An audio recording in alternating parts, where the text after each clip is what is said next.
जिस कौम की बच्चियां नाच गाने को अपना शियार और शौक बना लें, उनकी नस्ल से अब खालिद बिन वलीद नहीं पैदा हो सकते, नाचने वाले ही पैदा होंगे। मोहम्मद बिन कासिम नहीं पैदा हो सकते, तारिक बिन ज़ियाद नहीं पैदा हो सकते। मुझे सलाहुद्दीन याद आया और मैं बहुत रोया।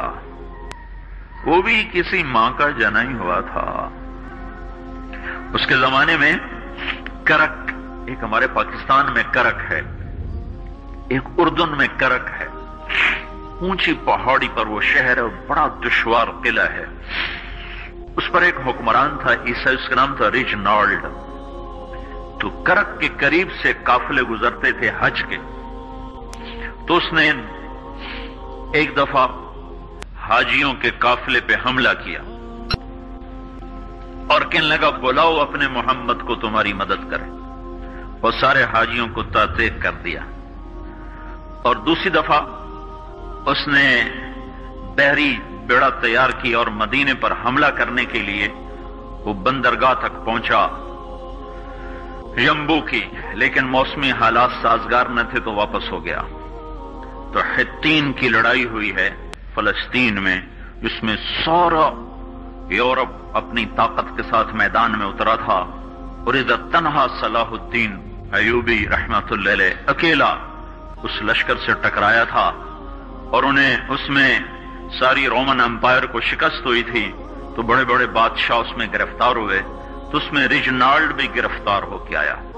तो कोई 12 बादशाह थे रियासतों के जो सामने उसके पेश किए गए। तो प्यास की शिद्दत से सबका बुरा हाल था। तो सलाहुद्दीन ने सबको पानी पेश किया, रिजनाल्ड को नहीं पेश किया। तो यरूशलेम का जो बादशाह था हमफरे, उसने अपना पानी बचा के उसको दिया।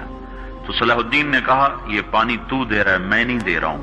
इस्लाम में यह है जब किसी को पानी पिला दो तो उस पर तुम हाथ नहीं उठा सकते, ये अमन की निशानी है।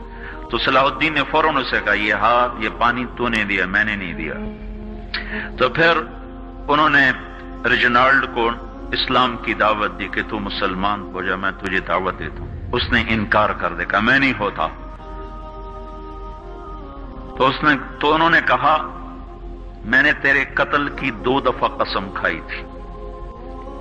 एक जब तू मदीने पे हमला आवर हुआ था तो मैंने कसम खाई थी मैं तुझे अपने हाथों से कत्ल करूंगा।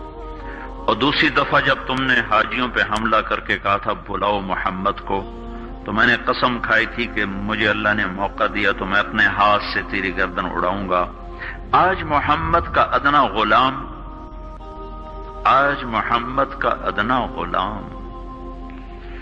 तेरी उस बात पर ये फरीजा अदा करने के लिए आ रहा है।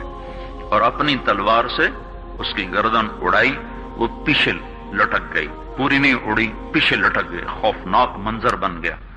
तो सारे बादशाहों पे कपकपी तारी हो गई। तो सलाहुद्दीन फरमाने लगे हमारे मजहब में ये नहीं है, बादशाहों के साथ हम बादशाहों जैसा ही सलूक करते हैं, पर ये हुदूद से आगे चला गया था। अब ये मुझे ये किस्सा भूला हुआ था, मुझे इन्हीं हादसों में, इन्हीं हंगामों में वो याद आया। तो बात तन्हाइयों में बैठ के बेबसी के आंसू बह जाते हैं और इसके सिवा कोई चारा नहीं है। हमारी सारी नस्ल मौसीकी में डूब चुकी है। जो बदन सुरताल पे थरकते हों, जो बदन मौसीकी के ऊपर हिलते हों, रक्स में आते हों, उन पे कांटे ही उगेंगे, उन पे सलाहुद्दीन का फूल नहीं उग सकता, उनमें मोहम्मद बिन कासिम के फूल नहीं उग सकते। बांझ हो गई है हमारी नस्ल। और ये यूरोप का शहर है जो चल गया है।